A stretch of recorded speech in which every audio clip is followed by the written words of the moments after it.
The voice of Naomi Cowan. Yeah, and as promised, as I told you, since we started the shift, we're going to have her on Zoom so we can chat with her and see what's up. Hi, Naomi. Go on, Taquille. What's up, Trinidad? I dare. Tell me what's happening with you. Well, you locked me out, so I really missing Trinidad these days. I understand because many of us we feeling this COVID-19 pandemic really hard, especially entertainers, because we are accustomed to being up and about. We're not accustomed being inside and being confined. This is out of the normal. Yeah, absolutely. I mean, I think a lot of entertainers, we like being inside by choice. Right. You understand? So in other words, we'll go out there, do our jobs, go perform, go studio, and then just lock off. But when you have to really lock off, for real, it's a different level. And it is. Boy, it rough still, but a lot of us are making the best of it. Like for me, I am making the most of the opportunity to just slow down, and I've just been writing, recording, just been in the lab, you know what I mean? And kind of staying a little bit quiet on purpose so that, when I put in stuff out there, it's just focused on doing that. And so I just trying to make the most of it and giving thanks. Understood. Now, question. Now, I noticed you said that you're writing and you're still organizing the produced music still. Now, there are a lot of persons outside in the creative industry that may find it difficult to do this in this particular pandemic. How do you find yourself? How do you get your creative space? How do you get your creative juices flowing despite what's happening? Yeah, I mean, I'm not gonna lie, some days it's hard and you just don't feel like, you know what I mean? Like it's hard to find inspiration because you pick up your phone and you look at what is happening. I was just reading this morning about the police brutality and the protests in Nigeria. Yeah. You know what I'm saying? And I started to think, boy, I know so many people from Nigeria. And, so I feel like this year there's a lot of negativity just constantly, True that, a lot. True. 3 days ago, my brethren's dad passed away.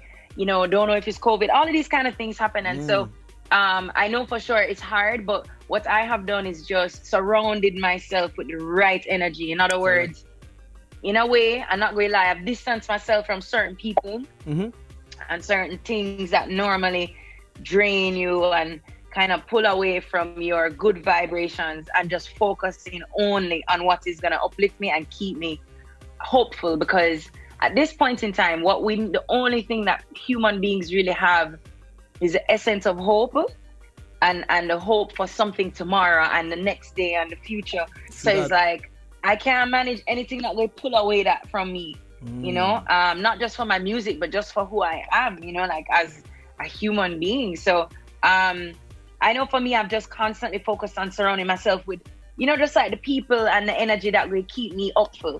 Understood. Now, apart from the things that you do musically, what do you do in your pastime? Like, for instance, since we have a lot of time on our hands, like some people may pick up planting. I don't know. Some people may decide to pick up a cooking course. I don't know. What do you do in your spare time besides music? Boy, you know what? It's so funny because so we have, I don't know if you guys have curfew. You have curfew now? No, we don't have curfew as yet. Well, my God. I don't think we get it. Let me just say as yet. I hope we don't get it. But we've been having curfew this whole time in Jamaica. It changes from time to time, but right now it's like 8 o'clock. So the only thing for me, I haven't really picked up I'm not gonna lie, I haven't picked up no other hobbies, because it's like, basically like whatever I do for the day, that becomes the thing that you do for that day. If that makes sense. So it's like, I can't really squeeze in too much things in one day, what I found, because our curfew is at 8 o'clock. So it's like, if I go to a studio session, that's 4 or 5 hours done out of your time. So you might have time for maybe to go supermarket or do something else.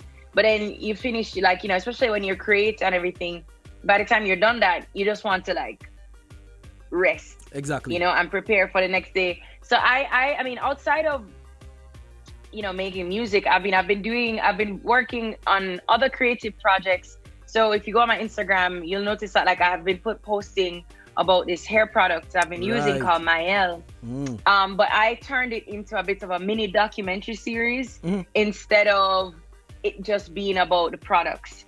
So this is a brand that reached out to me from the US, and they have a campaign about women sharing their stories about their hair all around the world.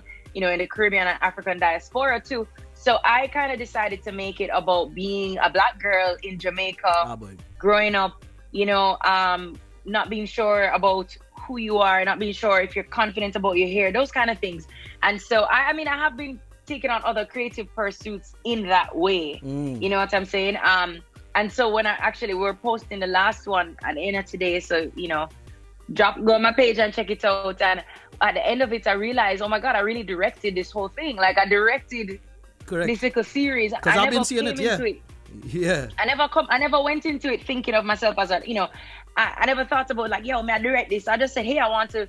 When the client reached out and I said to my management, I said, can you tell them that I don't want to do the typical hair YouTuber type of thing, because that's not me. You know what I mean? I said I would rather use it as a way to tell a story, and I'm not gonna lie, the response has been amazing. Wow. Like so many comments, all women just saying, this is exactly how I felt growing up. Oh my gosh, I need to show this to my little sister. Oh my gosh, I want to show this to my daughter. And that was the biggest blessing of it is just to see that you're not alone. And the more you tell your story in different ways, the more you realize that people need that. Correct. And that's exactly our job as entertainers, where we use what we do to tell a story and to probably influence others to do the same, or to help them to understand that, hey, there are things outside there that can help you. You don't need to go through things on your own. We are here to inspire you, and this is exactly what it's about. Now, tell me something. Storyteller. Post-pandemic, what's happening for Naomi Cowan? Tell me what are we going to do post-pandemic? What are we going to do? Well, I don't. Them say the pandemic not going nowhere. So it had to go. Like, I want to go back outside. I know. In Jamaica, everybody keeps saying, "Boy, when this COVID thing done?" And I say, "No." I mean, I'm not really thinking in this post-pandemic thing. My thing is to say, what am I gonna do in the midst of it? So, so for me, I kind of more looking at the start of 2021, and we're just gonna be releasing like a lot of music, a lot of visuals. I'm so excited because this is the first time in a long time I've had an opportunity to just stop and create. You know what I mean? I feel like for me, when you're a young emerging artist and that stuff, like you're so focused on doing everything, and you're performing and you this and you're doing interviews and you're all over the place. And so this is the first time I've just taken the time to just make the music. So yeah, I mean, post-pandemic, one stage debut and stage open up, me dead. Yeah. But we outside. Honestly, we're outside, and so funny. Don't beat me, but I've never actually done Trinidad Carnival. You serious? And so no, and I know I'm like ratted. I have to do it. You can't. Like this whole thing teaches say, you really cannot take anything for granted. You just have to grab everything, grab life. What is it? What's it saying? Grab life at its horns? I don't know what grab it, something along those lines. I get what you're saying. Grab the task by its horns or something like that. Grab the bull by its horns. Grab the bull. Yeah, something like that. So that's one of the things I want to be sure that I do.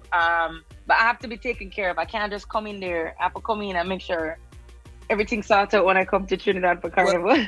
Well, my question is this, right? Now, you said that Trinidad Carnival is one of the things that you look forward to, right? That you really want to be a part of really soon. Tell me, what about our carnival that sparked this inspiration for you to actually be a part of it? What exactly? Yeah, boy. So I mean, so funny. I've never done Jamaica Carnival. I've only done when I used to do the kiddies one. They have the kiddies parade. Yeah. And then I've done Caribana in Toronto a couple times. But I think because of what I understand historically about Carnival in Trinidad, it's so deeply tied to your country's faith as well as the culture. And this is no disrespect to Carnival in Jamaica, but Carnival is not really originated here. Carnival signifies a new season for y'all, right? Because it's before Lent, and so it's an expression, a very deep rooted expression to me. Just like how reggae, in Jamaica was birthed out of struggle. Reggae was literally birthed out of struggle of Black Jamaicans wanting a sound that they could call their own, and so I feel like because of how deeply rooted Carnival is into your culture. I think this energy and the spirit will be so different. You know what I'm saying? Like, I don't know if you've been to Jamaica and I don't know if you've ever come to, no, I haven't. Any reggae It's one of the things that I want to do.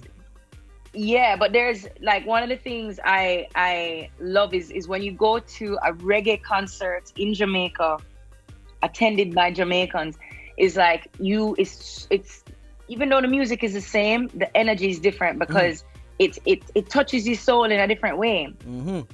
You know what I'm saying? Because we move to our music in a specific way. We, so for me, it's like it's the same thing. It's almost like I want to experience it the way you do because you guys give us the soca music. I mean, soca does come from other islands, but Trinidad is like the mecca to me of soca. But do you see yourself probably singing soca at some point in time? I don't know, because we are.